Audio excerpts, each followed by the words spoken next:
School की आधी छुट्टी की घंटी बजते ही सब बच्चों ने कतारें बनाकर लंच बॉक्स हाथों में पकड़े और खेल के मैदान में चले गए।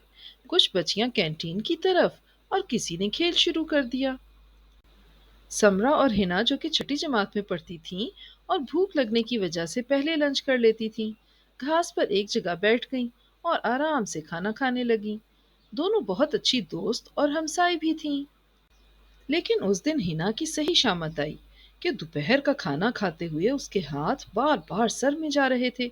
शदीद खारिश और बेचैनी उस पर तारी थी। उसे लग रहा था कि जैसे सर में कीड़े रेंग रहे हों। अगरचे घर में वो हर एक से डांट भी खाती रहती थी कि कंघी करो, बाल साफ करवाओ, लेकिन घर में खेल कूद से उसे फुर्सत ही नहीं मिलती थी।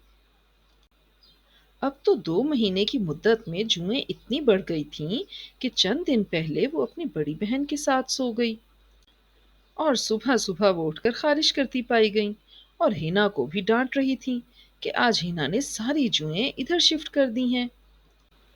एक दिन तो मजेदार सूरत हाल पैदा हुई कि इतवार का दिन था। अब्बू जान आराम के लिए लेटे तो हिना भी लाड में उनके साथ लेट गई।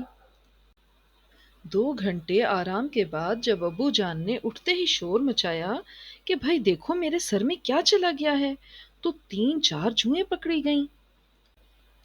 अब तो डांट भी खूब पड़ी, मगर थोड़ी सी कंघी के बाद फिर वही सुस्ती उस पर छाई रहती। उस दिन जब दोनों स्कूल में लंच के बाद उठने लगीं तो हिना के कपड़ों पर 2 जुएं चल रही थीं। इस बात पर समरा मुंह छुपाकर हंसने लगी, जबकि हिना पर घड़ों पानी पड़ गया। उसने कुछ कहना चाहा, मगर शर्मिंदगी की वजह से कुछ ना कह सकी। लेकिन इस बात ने उसके दिल पर काफी गहरा असर डाला। उसने दिल में पक्का इरादा कर लिया कि लाजमी सर से जुएं मार भगाएगी। उस दिन घर पहुंचकर मालूम हुआ कि उसकी खाला जानी और 2 प्यारी कजन्स लाहौर से आई हैं, तो बस खुशी के मारे उसको कुछ याद ही ना रहा। अपनी हम उम्र कजन्स ईशा और फरवा के साथ वो सारा दिन खेलती रही और रात गए बड़ी मुश्किल से होमवर्क किया और फिर वो सो गई। मगर सोते हुए उसे काफी शदीद खारिश हुई, जिसकी वजह से सर में हल्के हल्के जख्म हो गए। सुबह उठने पर वो काफी परेशान थी, क्योंकि सर में जख्मों और खारिश की वजह से उसे बहुत दर्द हो रहा था। अम्मी जान को उसके चेहरे से साफ मालूम हो रहा था कि क्या हुआ होगा, मगर वो मेहमानों के ख्याल से खामोश रहीं। हिना ने स्कूल जाने की तैयारी की और चुपचाप स्कूल चली गई। उस दिन इत्तेफाक से साइंस की टीचर मिस महविश ने जरासीम के हवाले से बाब पढ़ाया था। हिना कमरा जमात में भी तकलीफ देह सूरत हाल से दो चार थी, जिसकी वजह से मिस महविश का जुओं के बारे में बताना भी उसको एक अज़्म दे गया कि आज के बाद वो खुद को हमेशा साफ सुथरा रखेगी। समरा ने मिस से सवाल किया कि जुएं भी जरासीम हैं। मिस ने बताया कि ये जरासीम नहीं, बल्कि ये नन्हे मुन्ने कीड़े या हशरात होते हैं, जिनको पैरासाइट्स कहा जाता है। क्योंकि ये वो कीड़े होते हैं जो कि किसी के जिस्म पर जिंदगी गुजारते हैं, उस जिस्म से खून के जरिए खुराक लेते हैं। ये जुएं इसी तरह हमारे सर से खून चूस कर जिंदा रहती हैं और हमें कमजोर कर देती हैं। ये दिन में 2 बार खून पीती हैं। एक बच्ची ने सवाल किया कि मिस, ये हमारे सरों में कहाँ से आती हैं? मिस ने बताया कि शाबाश, बहुत अच्छा सवाल किया। असल में ये एक सर से दूसरे सर में मुंतकिल होती हैं। यहाँ कमरा जमात में एक बच्ची के सर में होंगी तो आहिस्ता आहिस्ता सबके सरों में हो जाएंगी। इसके अलावा कंघी, टोपी, ब्रश, तौलिया, कंबल, शीट, तकिया और बालों की पोनिया वगैरह के जरिए भी जुएं एक से दूसरे को मुंतकिल होती हैं। समरा ने फिर सवाल किया कि जुओं की अफजाइशी नस्ल कैसे होती है और इनका लाइफ साइकिल क्या है। मिस ने उन्हें समझाया कि एक बालिग मादा जूं दिन में 8 अंडे दे सकती है। अंडों का साइज इशारिया 8 से 3 मिलीमीटर तक होता है। मादा जुएं अपने अंडों को बाल की लटों से एक सयाल मादे के जरिए लगाती हैं और अंडे बालों से चिपक जाते हैं। 6 से 8 दिनों के बाद उनमें से जुएं निकल आती हैं, जो कि 3 हफ्तों के बाद खुद अंडे देने के लिए तैयार हो जाती हैं। اس طرح اندازہ لگائیں کہ کس طرح تیزی سے یہ بڑھتی چلی جاتی ہیں۔ جوؤں کے پیر 3 جوڑی ہوتے ہیں جن کی مدد سے یہ رینگتی ہیں، اور بالوں کو جکڑنے کے خاص پنجے ہوتے ہیں۔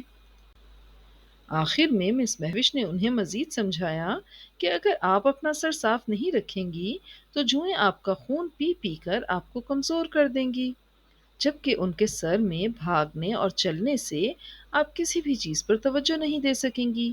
خاص کر سبق پڑھنے کے دوران آپ کو خارش کی وجہ سے بے چینی ہوگی اور سبق بالکل بھی سمجھ نہیں آئے گا۔ اس طرح آپ کو پڑھائی میں بہت نقصان اٹھانا پڑے گا اور آپ کا کام بھی وقت پر مکمل نہیں ہو سکے گا۔ ان سے مکمل طور پر نجات پانے کے لیے ضروری ہے کہ لگاتار 20 دن تک کنگھی سے انہیں نکالا جائے اور انہیں لازماً مارا بھی جائے۔ جوؤں کو فرش یا ڈسٹ بن میں زندہ مت پھینکیں، یہ پھر سے چلتی چلتی آپ کے یا کسی اور کے سر میں پہنچ جائیں گی۔ اسما بولی، مس، میری بہن جوئیں نکالنے کے بعد ہاتھ دھونے میں بہت سستی کرتی ہے۔ مس نے کہا کہ بچوں، احتیاط بہتر ہے، کیونکہ ہم جب کسی بھی گندگی کو چھوئیں اور ہاتھ نہ دھوئیں تو کھانے کے ساتھ وہ سب جراثیم اور گندگی آپ کے منہ میں چلی جاتی ہے۔ اسی لیے ہمارے دین اسلام میں ہر چیز کھانے سے پہلے ہاتھ دھونے کا کہا گیا ہے۔ جوئیں 2 اقسام کی ہوتی ہیں، انسانی جو انسانی سر اور جسم میں پڑتی ہیں، جبکہ نباتاتی جوئیں فصلوں، پھولوں، پھلوں اور سبزیوں میں پڑتی ہیں۔ اس وقت دنیا کے مختلف حصوں میں متعدد سائنسی ادارے جوؤں پر تحقیق کر رہے ہیں۔ مس، قرآن پاک میں بھی جوں کا ذکر ہے، ہماری دادی جان نے ہمیں اس کا قصہ سنایا تھا۔ عروہ بولی، جی ہاں پیارے بچوں، آپ نے قرآن کریم کے قصے تو سنے ہوں گے۔ دراصل یہ قصے صرف قصے ہی نہیں، بلکہ اللہ تعالیٰ نے ان میں انسان کے لیے عبرت، نصیحت اور سبق رکھے ہیں۔ قرآن کریم میں جوں کے لیے کملا کا لفظ استعمال ہوا ہے۔ سورہ اعراف کی آیت نمبر 133 میں جوں کا ذکر ہے۔ حضرت موسیٰ علیہ السلام کی قوم بہت سرکش اور نافرمان تھی۔ حضرت موسیٰ علیہ السلام ان کو برے کاموں سے روکتے تھے، لیکن وہ آپ علیہ السلام کی بات نہیں مانتے تھے، لہٰذا اللہ تعالیٰ نے اس قوم پر جوؤں کا عذاب نازل کیا۔ اس قوم کے جسموں، کپڑوں اور فصلوں پر جوؤں کی یلغار ہونا شروع ہو گئی، یعنی اللہ تعالیٰ کے احکام نہ ماننے کی سزا اور عذاب جوؤں کی شکل میں نازل ہوا۔ جوؤں کی وجہ سے جلدی مسائل پیدا ہوتے ہیں، جن میں خارش ہے، پھر دماغی مسائل بھی، جن میں ذہنی صلاحیت متاثر ہونا ہے، سر میں زخم ہونا اور پھر اس کے ساتھ بخار رہنا بھی جوؤں کی وجہ سے ہے۔ دوسری اہم بات کہ لوگ آپ سے دور دور رہتے ہیں۔ پیاری طالبات، کیا میں یہ امید رکھوں کہ آج کے بعد آپ لوگ صاف ستھرا رہیں گی اور جوؤں کو اپنے سروں میں گھر بنانے نہیں دیں گی، تاکہ آپ صحت مند، توانا اور خوش باش رہیں؟ یس میڈم، سب بچیوں نے نہایت پرجوش آواز میں کہا، اور ان میں یقیناً سب سے اونچی آواز ہنا کی تھی، اور پرعزم بھی۔ دوستو، اگر آپ کو یہ کہانی پسند آئی ہے تو ہمارے چینل کو سبسکرائب کریں اور اس کہانی کو لائک کریں، شیئر کریں اور کمنٹ سیکشن میں جا کر کامنٹ دینا نہ بھولیے گا۔ شکریہ۔